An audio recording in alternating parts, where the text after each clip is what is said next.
দীর্ঘ সময় পর বাংলাদেশের রাজনীতিতে আমরা বড় পট পরিবর্তন দেখেছি, কিন্তু সেই পট পরিবর্তনের পর বাংলাদেশের রাজনীতি প্রায় প্রতিটি স্তরেই প্রয়োজন রয়েছে সংস্কারের। শুধু রাজনীতি নয়, হয়তো পুরো বাংলাদেশের দিকে তাকালেই আমরা দেখতে পাচ্ছি সবগুলো ক্ষেত্রে সবগুলো সেক্টরে এই মুহূর্তে আমাদের জন্য রিফর্ম শব্দটি খুবই গুরুত্বপূর্ণ। কিন্তু সেই সংস্কার আসলে আমরা কিভাবে করব, সেই সংস্কার করতে যে আস্থা প্রয়োজন কিংবা সেই সংস্কারের ঠিক যে বাস্তবতায় আমরা দাঁড়িয়ে আছি, সেই বাস্তবতায় সংস্কার কতখানি চ্যালেঞ্জিং হতে যাচ্ছে আমাদের জন্য, সেই সব কিছু নিয়ে আজকে আমরা আলোচনা করতে চাই।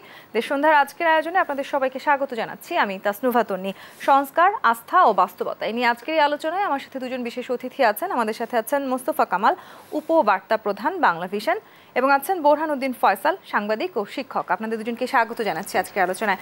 মোস্তফা কামাল, বাংলাদেশের রাজনৈতিক পট পরিবর্তন ঘটেছে সেটি আমরা দেখেছি, এবং অন্তর্বর্তীকালীন সরকার নানানভাবে সংস্কারের কথা বলছেন। ইতিমধ্যে সংস্কার কমিশনের কথাও আমরা শুনেছি, আজ থেকে সেই কমিশনের কাজ করবার কথাও ছিল। স্বচ্ছতা, জবাবদিহিতা নিশ্চিত না করলে আসলে সংস্কার কতখানি আমরা দেখতে পাবো সেটি নিয়েও একটি প্রশ্ন থাকে। সেই প্রশ্নটি আপনাকে আমি করতে চাই। জি, ধন্যবাদ আপনাকে তন্নি। খুবই প্রাসঙ্গিক প্রশ্ন এবং জরুরি প্রশ্ন করেছেন আপনি।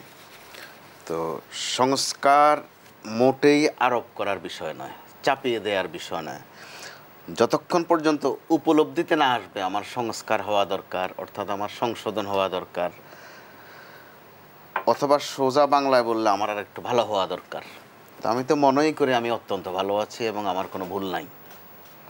তো এরপরও যেহেতু সারা দেশে গত এই কয়েকদিন ধরে না, অনেক দিন থেকে সংস্কারের একটা তাগিদ আছে, তো যেটার ইংরেজিতে বলা হয় রিফর্ম করা, সংশোধন করা বলেন আর মেরামত করাও বলতে পারেন। এখন যদি এটা একটা ঘর অথবা একটা ছোট্ট ছাউনি অথবা একটা মজা পুকুর সংস্কারের কথা আসে, ওই ক্ষেত্রে এটা 2-3 দিনের বেশি লাগার কথা না। কিছু টিন অথবা যদি পাকা করেন অথবা একটু সাফসুতর করেন, হয়ে গেল সংস্কার।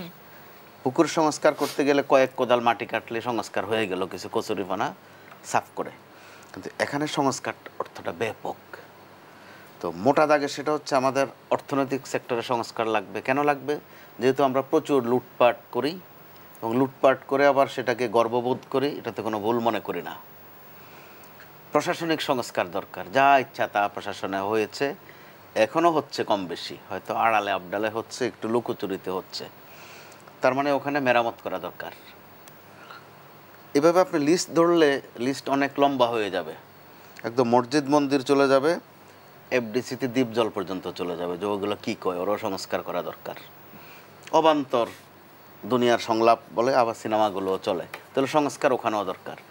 সংস্কার মসজিদগুলোতেও দরকার, যেটা একদম প্রমাণ করে দিয়েছেন আমাদের জাতীয় মসজিদের খতিব সাহেব। অনেকের আগে উনি দৌড়ে ফার্স্ট হয়ে গেছেন, আগে চলে গেছেন উনি।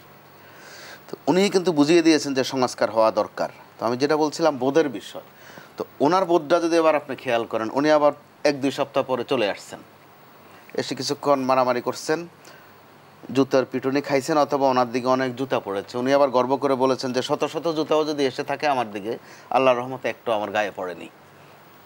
অর্থাৎ ওনার বোধটা বোঝেন এবার, অর্থাৎ উনি সংস্কার হওয়ার দরকার মনে করেন না। এই মেসেজটাই তো পাচ্ছি আমরা। তাহলে ওই ক্ষেত্রে সংস্কারটা একটু আরোপের বিষয় আছে, অর্থাৎ পিঠ মোছার আলাপে, ঝাড়ফুঁকের আলাপে, আদর্শ হকের আলাপে সংস্কার হচ্ছে না। ওই মেসেজটাই আমাদের সামনে পরিষ্কার। এরপরে একটা দেশের একবেলা কম খেলেও একটু নিরাপত্তা দরকার, ওই ক্ষেত্রে আইনশৃঙ্খলা পরিস্থিতি। তো আমাদের পুলিশ তো আর পুলিশ নাই, আইনশৃঙ্খলা বাহিনীর উপর বাংলাদেশের মানুষের হয়তো আস্থাও এখন আর নাই, অবশিষ্ট নাই আর। তো অথচ কত আদর করে আমরা ওদেরকে জনগণের বন্ধু বলি, পুলিশের নাম হচ্ছে জনগণের বন্ধু। তো এই বন্ধুদের যে কি অবস্থা, বন্ধুরা নিজেরাও পালিয়েছেন বিভিন্ন জায়গা থেকে, তাদের লাশও পড়েছে। তো কেন? এগুলো তো একদিনে হয়নি। এই বন্ধুদের যে বসরা ছিলেন, ওনারা কেউ বেনজির কেউ অনজির, এই অবস্থাটা তারা করে দিয়ে গেছেন, বাদ বাকিদের জন্য অনিরাপদ করে গেছেন। এবার আসেন আপনি রাজনীতির অংশে। রাজনীতির অংশে কখনোই এই দেশের রাজনীতি খুব পরিষ্কার পরিচ্ছন্ন ছিল ওটা দাবি করা যাবে না। বিশেষ করে গত 15 বছর 7 মাস রাজনীতির নামে যেই নীতি নৈতিকতা আমরা দেখেছি, ওটাকে বোধহয় ব্যাকরণের দিকে ভাবলে আপনি রাজনীতির মধ্যে পড়ে না। ওইটাও আরেক লুটপাট, জোচ্চুরি বা জনগণের সাথে তামাশা করা, মস্করা করা। তো এই জায়গা থেকে আপনার বাস্তবতার কথাটা আমি একটু একটু করে বললাম। যদি রাজনৈতিক দলগুলো নিজেরা তাগিদ বোধ না করে, এরই মধ্যে যে তাগিদ বোধ করছেন আমরা কিন্তু একটু একটু দেখছি। জি, রাজনৈতিক দলগুলোর ভেতরেও আসলে একটি বড় সংস্কার প্রয়োজন, সেটি খুবই গুরুত্বপূর্ণ। ঠিক এই জায়গাটিতে আমি আসবো আপনার কাছে। আমি একটু বোরহানুদ্দিন ফয়সাল আপনার কাছে আসতে চাই। দীর্ঘদিন ধরে বাংলাদেশে আসলে রাজনীতিতে আমরা দুটো বড় রাজনৈতিক দলকে দেখেছি, তারা সাধারণত মোকাবেলা করেছেন সবগুলো নির্বাচনে। এবার একটি বড় রাজনৈতিক দল কার্যত হয়তো সামনে নির্বাচনে আমরা তাদেরকে দেখতে পাবো কিনা বেশ অনিশ্চিত, না দেখতে পাওয়ার সম্ভাবনাই হয়তো বেশি। সেক্ষেত্রে আপনি কি মনে করছেন, যদি আমরা রাজনৈতিক দলগুলোর মাঝে সংস্কার নিয়েও আসি, ভোটাধিকার আসলে আমরা নিশ্চিত করতে পারবো কিনা, বেছে নেওয়ার সুযোগ আমরা দিতে পারবো কিনা নাগরিকদের? না, আপনি যেটা বললেন একটি বড় দল অনুপস্থিত রাজনীতির মাঠে, এটা তো তাদের কর্মফল। কেউ তো তাদেরকে বলে নাই যে তোমরা রাজনীতি করতে পারবে না বা তোমরা চলে যাও। কামাল ভাই যেটা বললেন, প্রায় 16 বছর ধরে দেশের মানুষের উপর যে নির্যাতন, নিপীড়ন, লুটপাট চালিয়েছে, আসলে তারা এটা হলো আমরা সেলফ সেন্সরশিপ বলে থাকি মিডিয়ার ক্ষেত্রে। ওরা হচ্ছে নিজেদেরকেই নিষিদ্ধ করে দিয়েছে আসলে কার্যত। তাদের এখানে রাজনীতি করার খুব কঠিন। এখন কোন মুখে তারা ভোট চাইতে যাবে মানুষের কাছে? যে একটা ভোট কিংবা জনগণ আসলেও আর তাদেরকে নির্বাচনে দেখতে চায় কিনা, সেটা নিয়েও তো একটি বড় প্রশ্ন আছে। আর অংশগ্রহণমূলক ভোট করার জন্য বাকি যে দলগুলো আছে যথেষ্ট। একটা দল ছাড়ার যে নির্বাচন হবে না, এটা তো যৌক্তিক কথা হলো না আর কি। বিএনপি একটা বড় দল আছে, তাদের সাথে অন্যান্য জামাত ইসলামী একটা বড় দল, আরও ছোট দলগুলো ভালো করছে এখন, যথেষ্ট অ্যাক্টিভ বেশ কিছু দল আছে রাজনীতির মাঠে। এটা নিয়ে খুব বেশি সমস্যা হওয়ার কথা না।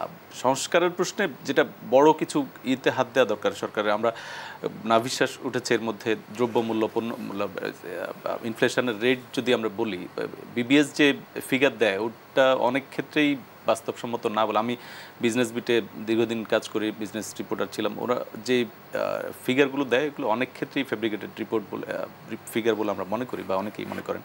এক্ষেত্রে সরকারের বড় ধরনের কাজ করার সুযোগ আছে, ওখানে বড় সংস্কারের সুযোগ আছে। প্রাইস কমিশন হতে পারে, সমবায় মার্কেট একটা বড় সাজেশন হতে পারে। কৃষককে ঢাকায় এনে মধ্যস্বত্বভোগীদেরকে বের করে দিয়ে তাদের মানে লুটপাটের সুযোগ বন্ধ করে দিলে এখানে কৃষকও লাভবান হবে, আমরা যারা কনজিউমার আছি আমরা লাভবান হব। তারপরে বাসযোগ্য ঢাকা, এটা একটি অনেক দিনের স্বপ্ন ঢাকায় আমরা যারা থাকি। এখানে সংস্কারের যথেষ্ট সুযোগ আছে। সংস্কার তো শেষ নেই আসলে। কামাল ভাই যেটা বললেন যে আমাদের ব্যক্তিগত জীবনেও সংস্কারের বিষয়। আমি যখন আমরা ফুটপাতে হাঁটার মতো পরিবেশ থাকে না, কেউ দোকান বসিয়ে রেখেছে, কেউ গল্প করছে বসে বসে, কেউ আড্ডা দিচ্ছে। আপনি যখন বলতে যাবেন বললে যে হাঁটেন, জায়গা তো আছে, যান দেখি, কারণ মনে হয় যেন আমরা অপরাধ করছি। প্রত্যেকটা সেক্টরে বাংলাদেশের সংস্কারের প্রয়োজন আছে। আপনি যখন পাবলিক ট্রান্সপোর্টে যাবেন সেখানে সংস্কারের প্রয়োজন আছে, মানুষের মানে মনোভাব সংস্কারের প্রয়োজন আছে। সংস্কার তো চলমান প্রক্রিয়া, এটি চলতেই থাকবে। জি, কিন্তু সেই সংস্কারের জন্য যে কমিশনগুলো গঠিত হয়েছে, আবার সেই জায়গাটাতে যদি আসি আমি, মোস্তফা কামাল, আজকে থেকে আসলে আমরা দেখেছি যে গতকালকে পর্যন্ত আমরা শুনেছি যে যারা আসলে এই সংস্কার কমিশনের প্রধান তার কথা আমরা জানতে পেরেছি, কিন্তু পরে যারা থাকছেন তাদেরকে নিয়ে রাজনৈতিক দলগুলোর সাথে আলোচনা করার কথা রয়েছে। আবারও বলেছেন অন্তর্বর্তীকালীন সরকার। রাজনৈতিক দলগুলোরও তো আসলে দাবি দেওয়া দীর্ঘ। কোনো রাজনৈতিক দল 80 ঊর্ধ্ব দাবি দেওয়া নিয়ে আসছেন, কারো নিজস্ব দাবি দেওয়া আছে, কেউ যৌক্তিক সময় দিবেন বলছেন, আবার কেউ বলছেন খুব তাড়াতাড়ি করে তারা নির্বাচন চান। অর্থাৎ রাজনৈতিক দলগুলোকে কি আসলে একটু সাবধান হতে হবে কিনা যে সামনের দিকে তারা কি ধরনের পদক্ষেপ নেবেন? তাদের মধ্যে একটু আস্থার ঘাটতি আছে, সেটাই স্পষ্ট। শুধু মুখ খুলে বলে না যে আপনি সরেন, আমারে বসাইয়া দেন, এই কথাটুকু পরিষ্কার করে বলে না। প্রথম কয়েকদিন বলছে যে আমরা একটু যৌক্তিক সময় দেব, যথাসম্ভব সময় দেব, শিগগিরই সময় দেব, অনেক বাংলা তারা জানেন, কিন্তু দ্রুত, যথাসম্ভব কি যেন এগুলো বলছেন। তো ওনার যৌক্তিক আর আমার যৌক্তিক ঠিক কিনা, আবার এরই মধ্যে আবার যৌক্তিক সময় বলতে ঠিক আমরা কতখানি সময় বুঝি সেটিও তো একটি প্রশ্ন। এক একজনের ব্যাখ্যা এক এক রকম। তো এর মধ্য দিয়ে তাদের আসলে আস্থাহীনতার একটা লক্ষণ আমরা কিন্তু বুঝতে পারছি। এরই মধ্যে তারা আবার খুব বাজে ভাষায় সমালোচনাও করছেন, একদম বাজে ভাষায়, যেটা আমরা কয়েকদিন আগেও এতটুকু ধারণা করিনি। জামাতের দিক থেকে বলা হয়েছে হাটে হাঁড়ি ভেঙে দেওয়া হবে। কোন হাটের কোন হাঁড়ি তারা ভাঙবেন, এগুলো তো আমাদেরকে উদ্বিগ্ন করে। আবার যেখানে তাদের আমির স্পষ্ট বলছেন যে যতদিন প্রয়োজন হয় ততদিন যেন সংস্কারটা ঠিকভাবে করে। কিছুদিনের মধ্যে ওনাদের ভাষা হয়ে গেল আবার বিএনপির মতো, যে যদি দ্রুত না করে, পরবর্তীতে শব্দ আসলো দ্রুত না করলে অন্য অপশক্তি আবার অথবা তৃতীয় শক্তি আবার মাথাচাড়া দিয়ে উঠবে অথবা ক্ষমতায় চলে আসবে। অর্থাৎ তারা টেনশনে আছেন যতই সাহস দেখাচ্ছেন। আবার বিএনপির দিক থেকে দলের চেয়ারপারসন এখন পর্যন্ত মাত্র একবার কথা বলেছেন, তিনি আমার জানা মতে অত্যন্ত পরিষ্কার করে বলেছেন যে সময় দেওয়া দরকার এবং কেউ যেন অসংযত না হয়। তাদের ভারপ্রাপ্ত চেয়ারম্যান লন্ডন থেকে প্রায় প্রত্যেক দিনে নসিহত করছেন যেন কেউ যেন কোথাও উল্টাপাল্টা কাজ না করে। এখন কেন বলতে হচ্ছে? তারা কিছু উল্টাপাল্টা কাজ করছে, অভিযোগ আছে, ওই দৃষ্টিতেই তিনি এই শাসনটুকু করছেন। এর মধ্যে আবার তাদের দল থেকে 2-1 জনকে কিন্তু বহিষ্কারও করা হয়েছে বা পদাবনতি হয়েছে অথবা পদ স্থগিত করা হয়েছে। সংখ্যাটা অর্থাৎ অনেক বেশি। হ্যাঁ, সংখ্যাটা ভালোই। গতকালকে পরশুদিন মহানগর কমিটি সংখ্যাটা যদি একটাও হয় সেটাও একটা প্রতীক। আবার দলের শীর্ষ পর্যায়ের নেতৃত্বের যে সদিচ্ছা আছে সেটাও প্রমাণ করে। কিন্তু দলের মধ্যে যে আমরা যেটা বাংলায় বলি যে খাই খাই একটা ভাব, অর্থাৎ তর সইছে না তাদের, সেখান থেকে আমরা এখনো বের হতে পারিনি। তাদেরকে দমানো যাচ্ছে না, তারা বোধহয় খুব একটা ভয় পায় না। প্রত্যেকটা দিন তিনি হুঁশিয়ারি দিচ্ছেন, তারা বোধহয় খুব একটা ভয় পাওয়ার দরকার মনে করছেন না। তো জরুরি ছিল তো, যেটা আমরা আলোচনার ফাঁকে ভুলেও যাই, যে রক্তের বিনিময়ে আমরা এই আলোচনার সুযোগটুকু পাইলাম, ওই রক্তগুলো আমরা ভুলে গেছি দিব্যি। আবার যারা আহত কাতরাচ্ছে হাসপাতালে তাদের এখন আর খোঁজ খবর নেওয়ারও খুব একটা দরকার করেনি। তারা তো ছিল একটু চাকরির বিষয়ে রাস্তায় নেমেছিল, একটা কোটার মাধ্যমে যেন চাকরিতে একটু ভালো সুবিধা তারা পায়, কোটাটা যেন কমানো হয়। ওখানে সরকারে বদল হয়ে গেল, তাদের এত উচ্চাসা ছিল না। তো সরকার বদল হয়ে গেল, তাদের যেহেতু তাদের দফা এটা ছিল না, অতএব কে সরকারে বসবে, কে বিরোধী দলে বসবে, কে কোন কর্পোরেশনের ডিজি হবে, কে কোন উপদেষ্টা হবে, এগুলো তো তাদের মাথায়ও ছিল না। কিন্তু দেখেন, ওই আমাদের কুমিল্লা অঞ্চলে এটা বলে যে জাল ফেলে মফিজে, মাছ খায় হাফিজে। তো ভুলে হোক আর শুদ্ধে হোক, বুঝে হোক না বুঝে হোক, জালটা তারা ফেলে দিল। ওই জালে এখন মাছগুলো নানানজন খায়। এখানে মাছ খাওয়ার বিষয় ছিল না, ছিল সংস্কার। মূলত এটা আওয়ামী লীগ সরকার ক্ষমতায় থাকতো, ওই সংস্কারের তাগিদ ছিল। আর এখন যারা ক্ষমতায় যাবে মনে করে, পুরো দায় আওয়ামী লীগকে আমরা দিয়ে দিচ্ছি, নানান দোষারোপ করছি। এখন এটা তাদের দায়িত্ব, তারা সংশোধন হবেন কিনা, এই গুরুচরণ অবস্থার মধ্যেও তারা উপলব্ধি করবেন কিনা যে আমাদের এই দশাটা কেন হলো। কিন্তু নমুনায় খুব একটা আমরা দেখছি না, বরং শুধু তাদের না, আমার মনে হয় যে প্রত্যেকটি রাজনৈতিক দলের এটি বোঝার কথা। বিএনপিটা একটু ভিন্ন। আওয়ামী লীগের যারা পতিত হয়েছে বা পতন হয়েছে তাদের মধ্যে খুব একটা সংশোধন দেখছি না, বরং চট করে যে কোনো সময় আবার চলে আসার একটা বার্তা দিচ্ছেন, অর্থাৎ সংশোধনের দরকার নাই। আবার বিএনপির জন্য তো এখনো শিক্ষণীয় আছে যে এত প্রতাপশালী হওয়ার পরও কি গুরুচরণ দশাটা তাদের হয়েছে। খালে বিলে ধরা পড়ে, লাশও পড়ে ওদের। আবার বিএনপি মহাসচিব কিন্তু স্পষ্ট করে বলছেন যে আমাদের পরিণতি যেন আওয়ামী লীগের মতো না হয়, আমরা যেন আওয়ামী লীগ না হই। যদি আপনি এটা হেদায়েত বলেন, সবক বলেন, পরামর্শ বলেন, শাসন বলেন, আর কি করার বাকি আছে? নিশ্চয়ই বর্তমান যে রাজনৈতিক বাস্তবতায় আমরা আছি, সেই বাস্তবতায় আসলে রাজনৈতিক দলগুলো পুরোপুরি বলতেই পারি যে আমরা নিজেদেরকে নিয়ে চিন্তা করছেন, কিন্তু সেই চিন্তায় আসলে জনগণ কতখানি আছে? বোরহানুদ্দিন ফায়সাল, জনগণের আস্থা যদি আসলে তারা অর্জন করতে না পারেন 2024-এর এই গণঅভ্যুত্থানের পর, এর পরবর্তী সময় আসলে রাজনৈতিক দলগুলো আবারও এই ধরনের সংকটে পড়তে পারে কিনা? হ্যাঁ, আপনি একটু গুরুত্বপূর্ণ প্রশ্ন তুলেছেন। এটি খুবই আশঙ্কারও বিষয়। আসলে রাজনীতি না থাকা মানে তো খুব ভয়ঙ্কর বিষয়। রাজনীতি না থাকলে সেখানে একটু আগে আমরা আলোচনা করছিলাম যে তৃতীয় শক্তি বা যাই সমস্ত শক্তিকে আমরা আসলে কারোর জন্যই কল্যাণকর না, তারা মাথা চাড়া দিয়ে উঠতে পারে, খুবই স্বাভাবিক। এখন এই কাজটা রাজনৈতিক দলগুলোকেই করতে হবে। রাজনৈতিক দলগুলো আমাদের এখানে যে নেতা নেত্রীর নামে স্লোগান দেয়, তারপরে হচ্ছে দীর্ঘদিন ধরে এক পরিবার, আপনি দেখবেন একই এলাকায় একজন এমপি হলে তার ছেলে, তার ছেলের বউ, নাতি, তারা এমপি হতে থাকে, আর কারো কোনো সুযোগ এখানে থাকে না। এই জিনিসগুলো যদি সংশোধন না করে, বিশেষ করে এর মধ্যে কিছু আলোচনা আসছে যে রাজনৈতিক দলের প্রধান তিনি একই সাথে প্রধানমন্ত্রী হতে পারবেন না, এক প্রধানমন্ত্রী টানা 2 বারের বেশি হতে পারবেন না। এই বিষয়গুলো খুব পজিটিভ, এই রাজনীতির জন্য খুব ইতিবাচক। তাহলে হয় কি, এবং প্রেসিডেন্ট এবং প্রধানমন্ত্রীর মধ্যে ক্ষমতার ভারসাম্যের একটা বিষয় আছে, সংসদে আর্টিকেল 70 ফ্লোর ক্রস, যেটা এই বিষয়গুলো সংশোধনের বিষয় আসছে। এগুলো সংশোধন দেশের স্বার্থে, জনগণের স্বার্থে, রাজনীতির স্বার্থেই দরকার আর কি। রাজনীতি বিপদে পড়া মানে দেশ বিপদে পড়া। রাজনীতি থাকতেই হবে। রাজনীতি ছাড়া এখন যে আলোচনা হচ্ছে ছাত্র রাজনীতি বন্ধ করে দেয়া, এগুলো খুব স্বাস্থ্যকর আলোচনা আসলে না আর কি। এখানে বিকল্প কি চিন্তা করা যায়, কিভাবে সংস্কার করা যায়, রাজনীতিকে কিভাবে সুন্দর করা যায়, আরো প্রো পিপল করা যায়, সেদিকে নজর দেওয়া উচিত আমাদের। রাজনীতিকে নিয়ে যেমন আমাদের চিন্তা করতে হবে, তেমনি আসলে গণতান্ত্রিক ধারায় ফিরে যেতে হলে নির্বাচন নিয়েও আমাদের চিন্তা করতে হবে। কিন্তু সেই নির্বাচনের জন্য একটি রোড ম্যাপ দরকার ছিল। সেই রোড ম্যাপ আপনি কি মনে করছেন এখনো পর্যন্ত আমরা পেয়েছি? না, এখনো পাইনি। আবার এত তাড়াতাড়ি পাওয়া বোধ সম্ভব না। আবার আমি ব্যক্তিগতভাবে মনে করি এত জলদি এই ম্যাপ করা জরুরিও না। আগে রোডটা সাফ হোক, এরপর এটার মধ্যে আপনি ছক আঁকেন, নানানভাবে আপনার মতো করে আঁকেন।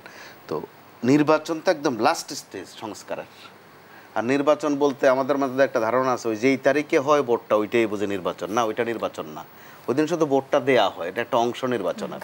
নির্বাচন আরও আগ থেকে শুরু হয়, অনেকগুলো ধাপ আছে। তো আমরা গত কয়েক বছর যে নির্বাচনের ধাপগুলো দেখেছি ওখানে প্রাসঙ্গিক কতগুলো বিষয় আছে। একটা আছে যে বিনা ভোটে হয়ে যাওয়া, এই ক্ষেত্রে প্রশাসনের ব্যাপক অবদান।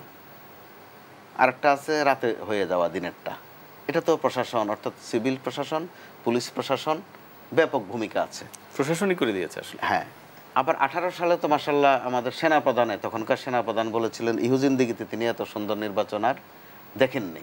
অর্থাৎ তিনি নিজে তো সমালোচিত হয়েছেন, আমাদের একটা দেশপ্রেমিক বাহিনীকেও প্রশ্নের মুখে উনি ফেলে দিয়েছেন, যেটা এবারে সেনাপ্রধান অনেকটা কভার করে ফেলেছেন। কিন্তু তিনি এটিও বলেছেন যে প্রায় 18 মাসের মধ্যে আমরা একটি নির্বাচন প্রত্যাশা করতে পারি। অবশ্যই সেটা কি সম্ভব? 18 মাস কি আপনার মনে হয় যে যথেষ্ট সময়? সম্ভব এই কারণে এই তত্ত্বাবধায়ক সরকার অথবা অন্তর্বর্তী সরকার, মধ্যবর্তী সরকার, আপনি যেটাই বলেন, এটা নামের সাথেই তো এটার অর্থটা লুকানো আছে। ওরা এটারে নানান নাম দিয়ে ছোট করে ফেলে, সরকার বলে না, অন্য একটা কিছু বলে তারপরে সরকার উচ্চারণ করে। অর্থ হচ্ছে মাস কয়েক বা বছর কয়েক। কালচারটা আমরা যেটা দেখছি, তাদের পক্ষে পুরো সংস্কার সম্ভব না, কিন্তু ভিত্তিপ্রস্তর যেটা, বিসমিল্লাহ করা যেটা, এটা কিন্তু তাদের হাত দিয়েই হওয়া উচিত এবং হলে এটা সুন্দর হয়। যেটা দুঃখজনক ঘটনা, আমাদের এখানে রাজনৈতিক যে কিছু সংস্কার বিভিন্ন সময় এসেছে, বললে হয়তো আমাদের প্রথাগত রাজনীতিবিদ যারা তারা কষ্ট পাবেন যে তাদেরকে তাচ্ছিল্য করা হয়, মোটেই তা নয়। আমাদের এখানে যে কয়েকটা মোটা দাগের সংস্কার এসেছে, এগুলো দেখেন কোনো না কোনোভাবে সামরিক হাত দিয়ে এসেছে। বহুদলীয় গণতন্ত্র যেটা বিএনপি বলে, তো জিয়াউর রহমান সাহেব তো একজন সামরিক ব্যক্তি, তার হাত দিয়ে কিন্তু এসেছে। এরশাদ সাহেবকে আমরা স্বৈরাচার বলি, এটা সেটা আরও অনেক নানান কিছু বলি। উপজেলা সহ প্রশাসনিক বিকেন্দ্রীকরণ একজন সামরিক লোক দিয়ে এসেছে। আরেকটু না বললে অসম্পূর্ণ থাকবে, আমরা যে এখন একটা জাতীয় পরিচয়পত্র বা ভোটার আইডি কার্ড, এটাও কিন্তু আমাদেরকে সিভিল অথবা রাজনীতিবিদরা দেননি, এটাও দিয়েছে যে সরকারটা নিয়ে খুব সমালোচনা, 111 সরকার, অর্থাৎ সেনাবাহিনীর একটা পার্টিসিপেশন। এটা বললেই রাজনীতিবিদরা গোসা করেন যে ওনাদের কথা বলেন কেন। আমি মোটা দাগে 2-3টা বললাম। রাজনীতিবিদরা তো ক্ষমতায় আসার আগে গোলমাল শুরু করে দিয়েছেন। আপনি এখনকার নিয়োগগুলো দেখেন, বদলিগুলো দেখেন, কার কোটা কয়টা, কে কয়টা পাবে। তো আগে এক আওয়ামী লীগ সবগুলো নিয়ে যাইতে, এখন আপনারা মিলেমিশে 2-3টা ভাগ করছেন, এই তো, ভিন্ন কিছু না, কাজ কারবার তো একই। এরকম অবস্থায় হ্যাঁ, তো এখানে ব্যক্তির বদল মানে কি সংস্কার? ব্যক্তির বদল তো সংস্কার না, মানসিকভাবে আপনি পরিষ্কার হচ্ছেন কিনা। আগে তারা ভুল করেছে, তো তারা ভুল করেছে, ভুল আপনি করলে ভুল না এটা। মোস্তফা কামাল, আপনি একটি কথা বলছিলেন যে হয়তো 18 মাসে আমাদের নির্বাচন সম্ভব, কিন্তু আপনি নিশ্চয়ই জানেন যে ডক্টর মোহাম্মদ ইউনূস তিনি বলেছেন জনগণ আসলে যতদিন চাইবে তারা ততদিন থাকবেন। আবার সেনাপ্রধান বলেছেন 18 মাসের মধ্যে হয়তো আমরা একটি নির্বাচন দেখতে পারি। এই জায়গাটি নিয়ে আমরা একটু আলোচনা করতে চাই, তবে একটি বিরতির সময় হয়েছে। দেশ সন্ধ্যায় বিরতি নিয়ে ফিরছি, সাথেই থাকুন।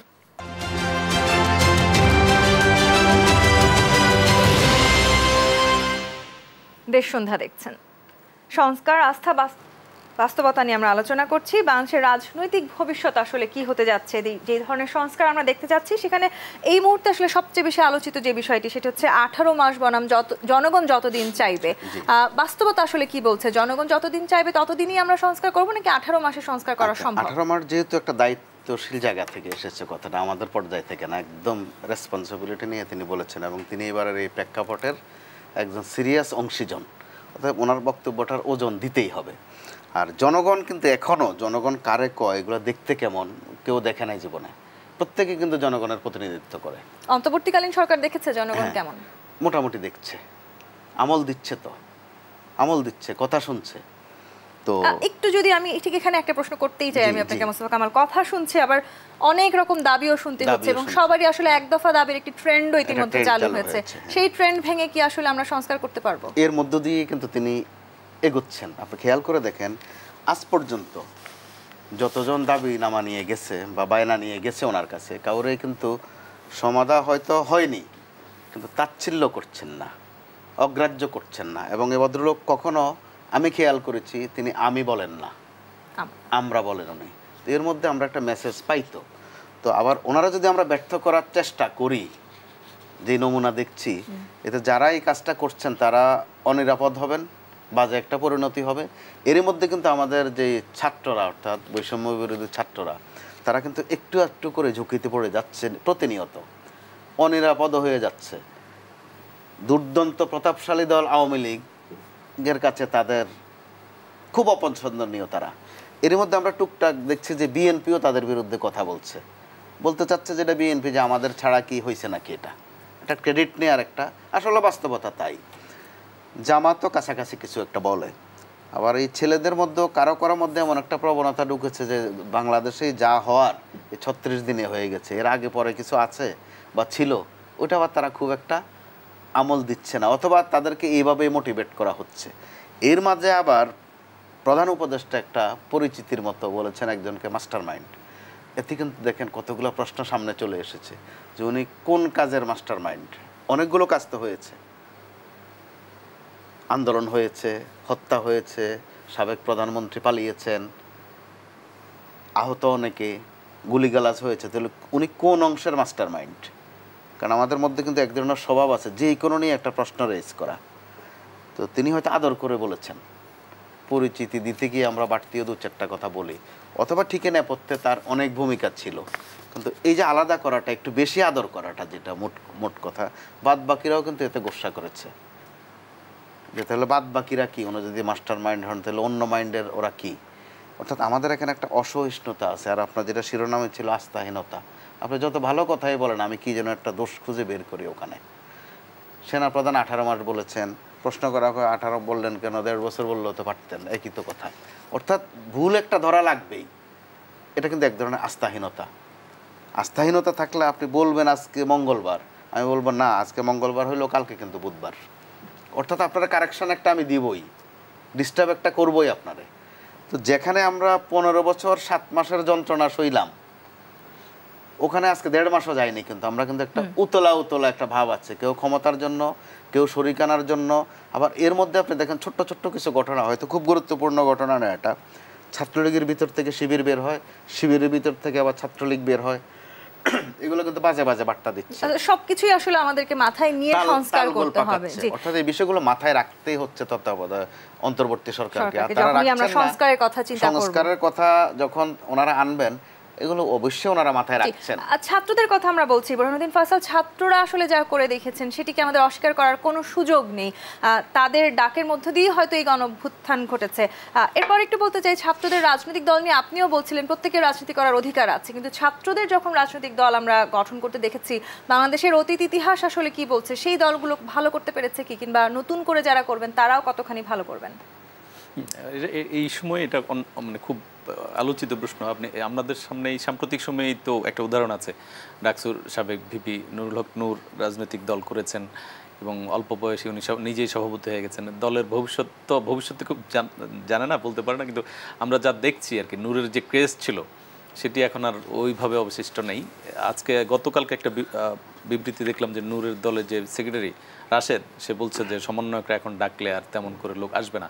আমি তাকে পাল্টা প্রশ্ন করতে ইচ্ছা করেছিল যে আপনি ডাকলে বা আপনারা ডাকলে কতজন আসবে। এটা বাংলাদেশের মানুষের স্বভাব এরকম যে একটা ক্রেজ খুব বেশি দিন থাকে না, 1 সপ্তাহ 10 দিন 15 দিন পরে চেঞ্জ হয়ে যায়। আমরা যে কোনো একটা বিষয় নিয়ে আলোচনা করতে থাকি, গত সরকারের সময় আমরা অভ্যস্ত হয়ে গেছিলাম যে একটা বিষয় নিয়ে তুমুল আলোচনা হচ্ছে, আরেকটা ইস্যু বিভিন্ন জায়গা থেকে বের করে দেয়, নিজেদের টেলিফোন আলাপ ফাঁস করে দিয়েছে, বিভিন্ন ইস্যু একটার পর একটা তুলে নিয়ে এসে মানুষকে ব্যস্ত রেখে নিজেদের কাজ করেছে। বাংলাদেশের মানুষ সবাইকে আসলে দিন শেষে জনগণের কথা ভুলে যেতে চায় অনেকটা। আরেকটি আপনি রাজনৈতিক দলের যে প্রশ্নটা এনেছিলেন ছাত্রদের, সেখানে ইয়াং ব্লাড দরকার আমাদের রাজনীতিতে, এটা ঠিক, ফ্রেশ ব্লাড দরকার, কিন্তু অভিজ্ঞতার একটা ব্যাপার আছে। বাংলাদেশের রাজনীতিতে ফিগার একটা প্রশ্ন, যে ফেস ভ্যালু কেমন, এবং বাংলাদেশের মতো দেশগুলোতে টাকা একটা বড় প্রশ্ন। টাকা মানে অবৈধ টাকা না, আপনি যে আপনার রাজনৈতিক দলের যে কর্মসূচি বাস্তবায়ন করতে হয় সেখানে প্রচুর টাকা দরকার হয়। একটা সময় তো আমরা খুব মাঠ পর্যায়ে রাজনৈতিক ব্যক্তিত্বদেরকেও দেখেছি, তারা অনেক বড় মাপের রাজনীতি করেছেন, সেই দিনগুলো কি আর ফিরিয়ে আনা সম্ভব নয়? অবশ্যই সম্ভব। এই যে এখন যারা গত 15 দিনে বা 1 মাসে যে ইয়াং যে লিডাররা কথা বলেছে মিডিয়ার সামনে, সেটার সমন্বয়কদের মধ্যে দু একজন ঢাকা ইউনিভার্সিটির ছাত্র নেতাদের মধ্যে কয়েকজনের কথা আমরা শুনেছি, এই যে ইসলামী ছাত্র শিবিরের নেতাদের কয়েকজনের কথা আমরা শুনেছি। তারা ভবিষ্যতে কী করবে জানি না, কিন্তু আমাদের আসিফ নজরুল স্যার তো এদের 2 জন উপদেষ্টা সহ সমন্বয়কদের কয়েকজনের কথা উনি বললেন যে আমরা ভবিষ্যতের নেতা পেয়ে গেছি। তাদের দিয়ে ভালো, এখন পর্যন্ত তারা যা করছে এগুলো তো সম্ভাবনার দিক, আমি অবশ্যই বলবো এটা সম্ভাবনার দিক, কিন্তু রাজনীতিক তো অনেক কঠিন কাজ আসলে বাংলাদেশে আসলে আরো কঠিন, বাংলাদেশের মানুষকে সন্তুষ্ট রাখা খুবই কঠিন কাজ। আপনি এই যে একটা কথা আমরা বলি যে আপনি যদি কলিজা রান্না করে দেন, রান্না খাওয়া দাওয়া শেষে বলবো যে লবণ কম হয়েছে, এটা বাংলাদেশের মানুষকে খুশি করা খুব কঠিন। রাজনীতি যেমন কঠিন, একটি সুষ্ঠু নির্বাচন এতগুলো বছর পরে এসে বাংলাদেশের মানুষকে উপহার দেওয়া সেটিও হয়তো অনেকটাই চ্যালেঞ্জিং আমাদের জন্য। কিন্তু তড়িঘড়ি করে যদি আসলে আমরা সেই সংস্কারের আগেই সেই নির্বাচন ঘোষণা করি, সেটি আবার বুমেরাং হয়ে আমাদের কাঁধে ফিরে আসবে কিনা, এই প্রশ্ন উত্তর নিব। আমাকে আরো একটি বিরতি নিয়ে ফিরতে হবে। দেশ সন্ধ্যায় আবারও বিরতি নিয়ে ফিরছি, সাথেই থাকুন।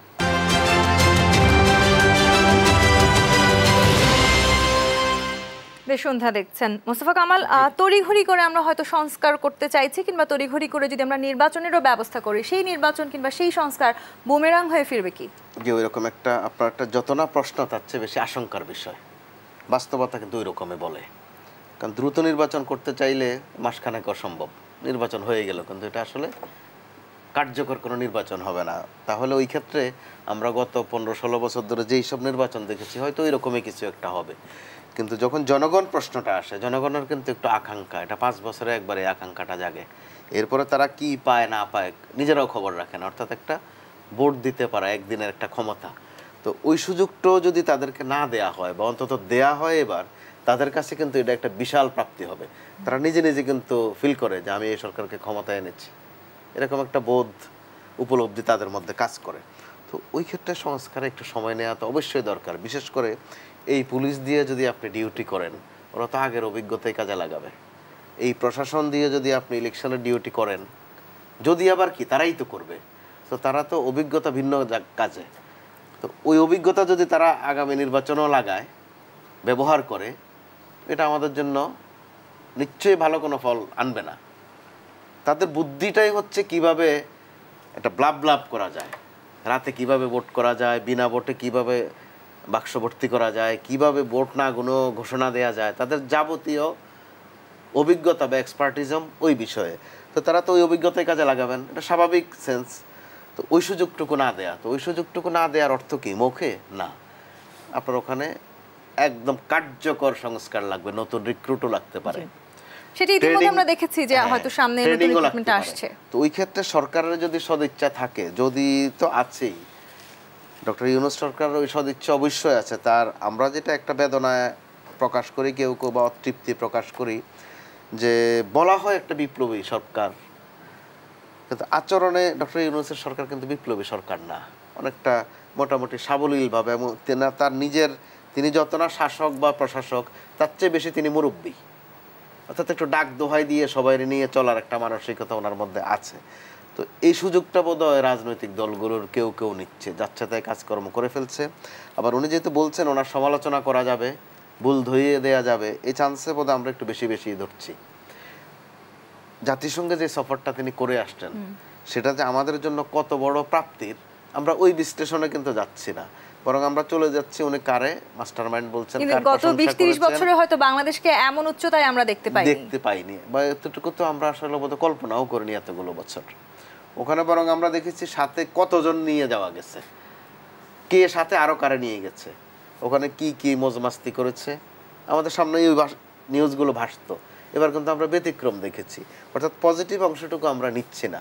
তো ওনার সফরের মধ্য দিয়ে যে ওয়াদাগুলো আমরা পেয়েছি, প্রতিশ্রুতিগুলো পেয়েছি, বিশ্বব্যাংক, IMF, মার্কিন যুক্তরাষ্ট্র, হ্যাঁ, তো নিশ্চয়ই এগুলো বলার জন্য তারা বলেননি, বা কোনোটা এমনভাবে বলেছেন যেটা এর মধ্যে ফাংশন শুরু হয়ে গেছে। কিন্তু আমাদেরকে সহায়তা দেয়া, বিশেষ করে সংস্কারে আলাদা বিভাজন দেখিয়ে দিয়েছে যে আমাদের সংস্কারে কি কোথায় কোথায় ব্যয় হবে, তো অর্থনৈতিক ফাংশনটা কত বড় হতে পারে, ভলিউমটা কি রকম হবে, তো এগুলো তো অবশ্যই পজিটিভ দিক। নিশ্চয়ই অবশ্যই পজিটিভ। এই জায়গাগুলোতে আসলে আমরা এগিয়ে যেতে চাই, কিন্তু বর্তমান আসলে যেই বাস্তবতায় আমরা দাঁড়িয়ে আছি বুরহানুদ্দিন ফয়সাল, সেই বাস্তবতায় দাঁড়িয়ে যখন আমরা দীর্ঘদিন আসলে দেখেছি শুধুমাত্র একজন ব্যক্তিকেই হয়তো আমাদের ভোট দিতে হতো, কিংবা যদি কেউ দিত তাহলে হয়তো তার পক্ষে আর বেছে নেওয়ারও সুযোগ ছিল না।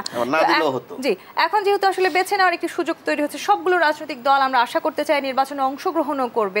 সেখান থেকে একটু জানতে চাই, বর্তমান বাস্তবতায় এরকম একটি সুষ্ঠু অবাধ নির্বাচন কতখানি সম্ভব? আপনার শেষ পয়েন্টটা দিয়ে শুরু করতে চাই যে আমরা হয়তো এই যিনি পালিয়ে গেছেন দেশ ছেড়ে, তিনি থাকলে আর কিছুদিন আমাদের হয়তো উত্তর কোরিয়ার মতো ইলেকশন দেখা লাগতো, যে একজনই প্রার্থী, তাকেই ভোট দিতে হবে, হাসি মুখে ভোট দিতে হবে, সেটি হয়তো আমাদের দেখা লাগতো। আল্লাহ আমাদের বাঁচিয়েছেন এখানে যে আমরা সেই দিকে অত দূর আমাদের যাওয়া লাগেনি। ইলেকশন একটি আমাদের দেশে ইলেকশন একটি উৎসবের নাম ছিল। আমরা ইলেকশনের দিন মানুষ আমাদের মায়েরা চাচিরা দেখতাম যে একদম ভোরে উঠে ফজর নামাজ পড়ে কাজকর্ম শেষ করে ভোটের লাইনে গিয়ে দাঁড়িয়েছেন, ভোট দিয়েছেন। সবাই ভোট দিয়ে এসে আমরা জিজ্ঞেস করতাম কে কাকে ভোট দিল। লাইনের কেন্দ্রের বাইরে এলাকার মানুষ ভিড় করতো, দেখতো যে ভোটের উৎসব কেমন। আর্মি আসতো, পুলিশ আসতো, মানুষ তাদের সাথে শুভেচ্ছা বিনিময় ছিল, কোনো আতঙ্ক ছিল না। সেই একটা পর্যায়ে ছিল, কিন্তু গত 2001 সালের নির্বাচন, 91 নির্বাচন যথেষ্ট ভালো নির্বাচন, আমাদের এখানে 96 নির্বাচন যথেষ্ট ভালো নির্বাচন হয়েছে। গত 16 বছরও তো ইলেকশন আর ইলেকশন ছিল না। এটা একটা অন্যরকম ইলেকশন নামে একটা অন্য কিছু, টাকার ইয়ে ছাড়া। এখানে 18 মাসের যে ব্যাপারটা, 18 মাসে বছর বলে একটা আমাদের একটা কথা আছে, সেটির দিকে আবার যায় কিনা সেটি একটা আশঙ্কার বিষয় আছে। সংস্কারের প্রশ্নটা বারবারই আসছে। আমাদের এখানে সংস্কার কমিশনে যাদেরকে দায়িত্ব দেওয়া হয়েছে, 2-1 ব্যাপারে জনগণের একটু প্রশ্ন আছে। একজনের মধ্যে নিজেই সরে গিয়েছেন বা তাদেরকে সরিয়ে দেওয়া হয়েছে। আরও 2-1টা বিষয় আছে যেগুলো জনগণের যে প্রশ্ন আছে বা ভয় আছে, আতঙ্ক আছে, এগুলোর ব্যাপারে সরকারকে এই ভয়গুলো দূর করতে হবে। নির্বাচনের প্রশ্নে যেটা কেন্দ্র দখল, রিটার্নিং অফিসারদের ভূমিকা, ইসির ভূমিকা, টাকার ব্যবহার, এইসব বিষয়গুলো বন্ধ করার জন্য যে প্রসেস, সেটার জন্য অবশ্যই সময় লাগবে, সরকারকে সময় দিতেই হবে। তার আগে হচ্ছে দুদক, বিচার বিভাগ, এইগুলোকে সংস্কারের যথেষ্ট দরকার আছে। আমরা এখনো পর্যন্ত দুদককে কোনো অ্যাক্টিভ রোলে আমরা দেখিনি এই গত 2 মাসে। দুদকে আগের মানে পলাতক সরকারের লোকজনই এখনো বহাল তবিয়ত আছে, একজনকেও সংস্কার করা হয়নি। দুদকের কমিশনার, চেয়ারম্যান সবাই আগের সরকারের লোকজনই আছে। তো যারা হচ্ছে আপনার দেশের সম্পদ লুটপাট করেছে, গণহত্যা চালিয়েছে, তাদেরকে তাদের ওই সমস্ত বিষয়গুলো তদন্তে কোনো কমিশন এখন পর্যন্ত গঠিত হয়নি। উল্লেখযোগ্য বেশ কিছু লোককে গ্রেফতার করা হয়েছে, কিন্তু যারা একদমই এটার মাস্টার মাইন্ড, গণহত্যার মাস্টার মাইন্ড, তাদেরকে আমরা গ্রেফতার করতে দেখিনি, কমিশন দেখিনি। এগুলো আশঙ্কার বিষয়। দুদককে যদি আরও অ্যাক্টিভ করা না যায়, তাহলে এই যে আমরা যাদেরকে ভয় পাচ্ছি, যারা এই লুটপাটের সাথে জড়িত, দেশের এই যে সব কিছু শেষ করে দিয়েছে, ধ্বংস করে দিয়েছে, তাদের যদি আইনের আওতায় না হয়, এবং কামাল ভাই যেটা বললেন, প্রশাসনের ভেতরে যারা প্রেতাত্মারা বসে আছে ফ্যাসিস্টদের, তাদেরকে যদি এখান থেকে নিবৃত্ত করা না যায়, তাদেরকে যদি সরানো না যায়, তাহলে আমরা কাদেরকে দিয়ে ইলেকশন পরিচালনা করব? অর্থাৎ পুরো প্রশাসনকেই আসলে আমাদের ঢেলে সাজাতে হবে, এবং এতে করে হয়তো বাংলাদেশের রাজনৈতিক ভবিষ্যৎ আমরা নতুন কোনো রাজনীতিতে বাংলাদেশে দেখতে পাবো, এবং জনগণ আসলে যে দেশের মালিক সেটি হয়তো আমরা নতুন করে বুঝতে শিখবো। অসংখ্য ধন্যবাদ মোস্তফা কামাল এবং বোরহানুদ্দিন ফয়সাল আজকে আমাদেরকে সময় দেওয়ার জন্য। দর্শক, আগামী দেশ সন্ধ্যা দেখবার আমন্ত্রণ রইল। ধন্যবাদ এতক্ষণ সাথে থাকবার জন্য।